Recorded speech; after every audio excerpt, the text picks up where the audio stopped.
এই ছোট, আরে কলিং বেল বাজাচ্ছে কে? দেখ না, গেটটা খোল।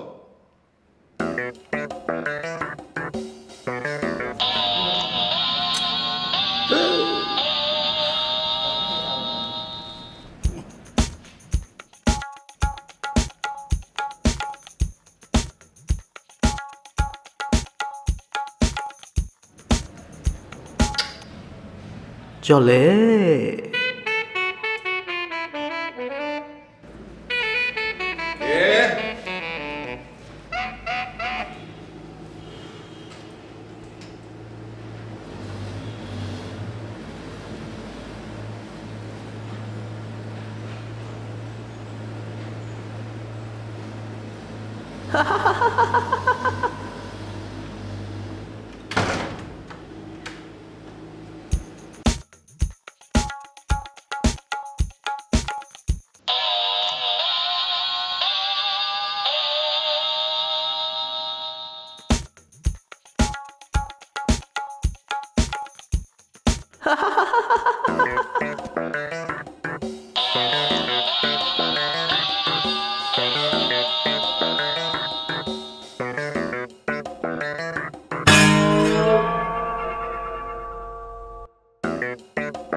ঘন্টা আগে আমি ঘুম থেকে উঠেছি, নাস্তা করেছি, 1 ঘন্টা হয়েছে।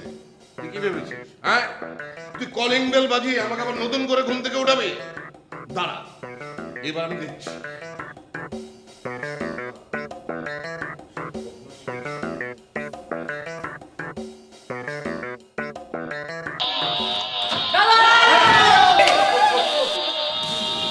দাদা, তোমার লাঠি হাতে গেল?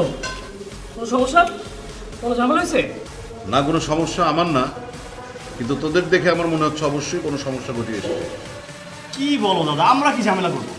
না না না, নিশ্চয়ই তোরা কোনো সমস্যা ঘটিয়েছিস, যে কারণে ইউনিভার্সিটি থেকে তোদেরকে বের করে দিয়েছে, হোস্টেল থেকে বের করে দিয়েছে। জায়গা পাসনি, গিয়েছিস নিজের বাপের বাড়ি, একই অপরাধে বাপ বাড়িতে জায়গা দেয়নি।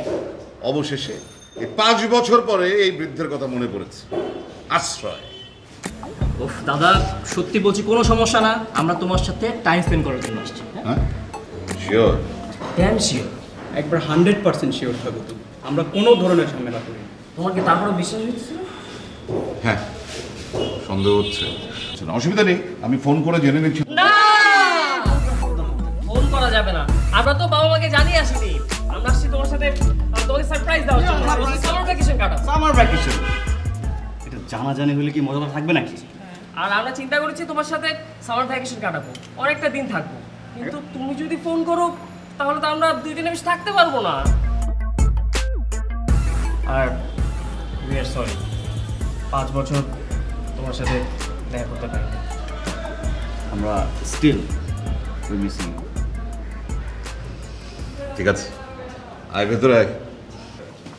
তুমি দাদির সাথে কেমন আছো সারা বাড়িতে?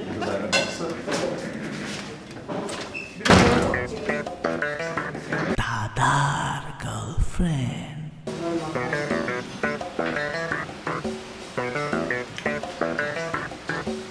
কি আবার কেমন লাগলো? দাদা, ফাঁকা পেশা পেয়ে তুমি কিন্তু রান্নার প্র্যাকটিসটা ভালোই করছো, মানে পুরোপুরি মনে হচ্ছে বাসা খাবার। ছাগল নাকি তুই? না, আমি রাখতে যাবো কেন? আশ্চর্য, রান্নার জন্য আমার অতি প্রসিদ্ধ একজন পাচক, বাবুর্চি আছে।